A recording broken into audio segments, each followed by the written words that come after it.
E aí pessoal, tudo bem? Seja bem-vindo a mais um vídeo do curso básico de JavaScript. E nesse vídeo, iremos dar os primeiros passos na programação, praticando com a linguagem e começando aí com o getElementById. Bom, para começar, como vocês estão vendo aqui, eu tenho aqui o Visual Studio Code, que é um editor fácil de ser instalado e é gratuito para vocês baixarem. Mas você pode usar qualquer editor de sua preferência, tá? O editor não vai fazer diferença aqui. E para facilitar, eu tenho aqui um HTML bem simples, apenas para a gente ver o JavaScript funcionando na prática mesmo, tá ok? Bom, para começar, a gente precisa primeiro referenciar o código JavaScript no HTML. E para fazer isso, tem duas formas. De qualquer jeito, a gente precisa da tag script. Então eu vou fazer o seguinte: eu passo aqui a tag script, dou enter e o próprio editor completa para mim. E entre essas tags, eu posso escrever diretamente os códigos em JavaScript no HTML. Essa é a primeira forma. A segunda forma é fazer uma referência a um arquivo externo através do atributo src. A segunda forma é o seguinte: aqui na tag de abertura, eu colocaria o atributo src e aqui no valor do atributo, eu passo a localização do arquivo. No meu caso aqui, eu tenho apenas esse arquivo local, o script.js. Bom, fazendo isso, tudo que estiver neste arquivo script.js será executado, tá ok? Qual é a melhor forma? É o seguinte: é preferível em arquivos externos, porque o navegador faz cache. Ele normalmente, por padrão, armazena esses arquivos externos em memória. E quando você acessar mais uma vez a página, esses arquivos não serão baixados novamente porque eles já estão na memória cache do navegador. Em relação à primeira forma, é que não é bom misturar HTML com JavaScript, né? O ideal é sempre que possível separar as duas linguagens em arquivos diferentes. Visto também que em alguns casos os códigos em JavaScript, alguns projetos em JavaScript ficam gigantes, tornando inviável colocar tudo no mesmo arquivo. Então você não vai colocar tudo no HTML, porque vai ficar misturado, vai ficar desorganizado o seu código.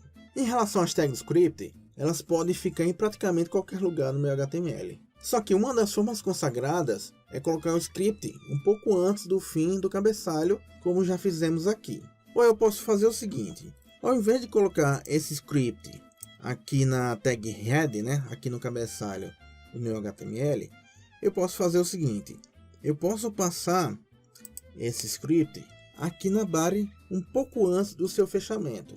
Novamente, qual das formas é a melhor? Cara, isso vai depender do objetivo do projeto. Por quê? Porque os códigos que estão referenciados no cabeçalho, como eu mostrei anteriormente, terão prioridade na iniciação. E se for externo, serão baixados antes mesmo da criação do DOM. Já o que estiver antes do fim da body terão uma menor prioridade, assim serão baixados por último e serão iniciados depois da renderização do DOM. Acontece o seguinte: na prática existe um pequeno problema de colocar JavaScript no cabeçalho, é que se tiver alguma função que precise acessar o DOM, ele vai precisar de um código adicional para que ele seja executado somente depois. Senão haverá um erro de acesso e o script não vai funcionar porque o DOM não foi criado ainda. Acontece que muitos desenvolvedores vão preferir colocar antes do fim da body para não atrapalhar a renderização dos itens em HTML. Porém, o que é comum por aí? O que é comum são as duas opções: alguns códigos que iniciam logo de primeira, antes da criação do DOM, e alguns códigos que são colocados antes do fim da body. Então isso vai depender dos objetivos de cada script, tá ok? Para a aula eu vou usar a tag script antes da body e vou escrever o código diretamente no HTML para que vocês consigam ver o HTML e consigam ver o script simultaneamente, certo? Isso é somente em case de aula, tá ok? Porque o ideal é manter isso, né, os arquivos em JavaScript em arquivos externos ou arquivos separados do HTML. Vamos lá então. Eu vou tirar logo esse atributo daqui, né, que a gente não vai precisar dele. E aqui no navegador eu vou fazer o seguinte: se você clicar com o botão direito do mouse em qualquer lugar da tela, você vai ver aqui uma opção de inspecionar.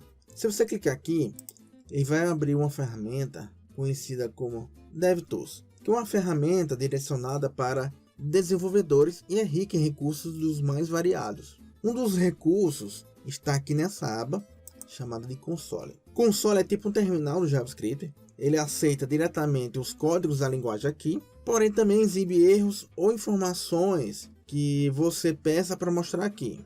Então sempre que for programar em JavaScript, console aberto. Então, como é que faz para mostrar informações no console? É muito simples. Existe um comando, uma função do JavaScript chamada de console.log.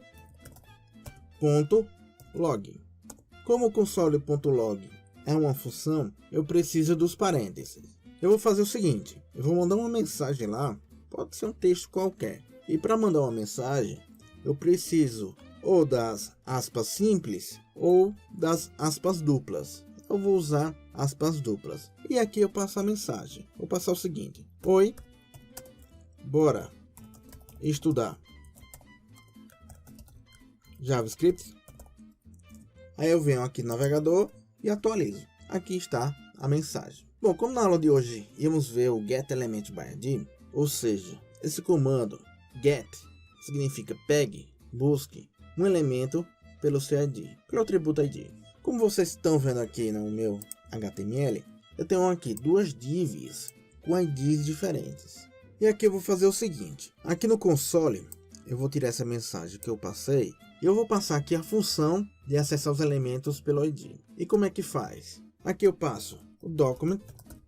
Esse document é a forma de acessar a API do DOM com seus elementos e funções. Aí eu passo .getElementById. Novamente, como um getElementById é uma função do JavaScript, aí eu preciso dos parênteses. E aqui dentro eu passo como formato de texto o ID do elemento que eu quero acessar. Eu vou passar aqui a div1 para a gente acessar a div1.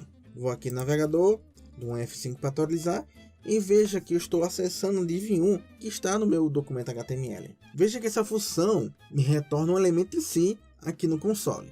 Se eu trocar aqui para div2, aí eu acesso a segunda div. Mas se eu quiser somente acessar o texto que está na div, como é que faz? Aí eu passo o seguinte, eu venho aqui no final, dou winner HTML.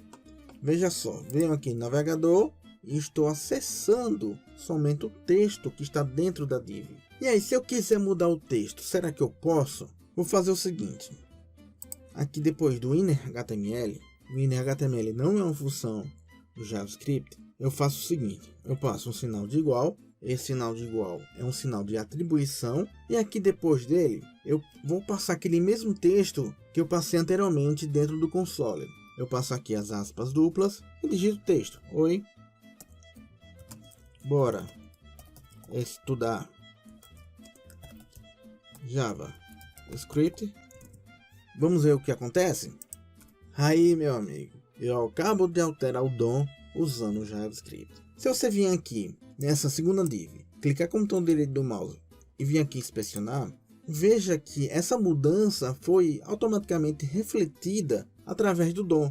E se você vir aqui, clicar com o botão direito do mouse e vir aqui em exibir código fonte da página, observe que o arquivo baixado pelo navegador agora se diferencia do DOM porque houve uma mudança chamada pelo JavaScript, ou seja, uma mudança que ocorreu em tempo de execução. Bom, com o tempo essas coisas vão ficando um pouco mais claras. A gente começa bem devagar nas primeiras aulas para quem realmente não sabe nada ou quase nada de JavaScript e está começando a aprender. E com o passar do tempo a gente vai evoluindo, criando exemplos mais elaborados e avançando mais profundamente na linguagem. Bom, é isso aí. Eu acredito que esse vídeo tenha valido um joinha, né? Então vá deixando um like aí e aproveite e vá se inscrevendo no canal e ativando o sininho para você ficar sabendo do lançamento de novos vídeos. Se você não assistiu às aulas anteriores, estou deixando os links aqui na tela do vídeo. Clique aí e veja toda a sequência desde o início, tá ok? Então é isso aí, pessoal. Eu vou ficando por aqui e a gente se vê na próxima aula.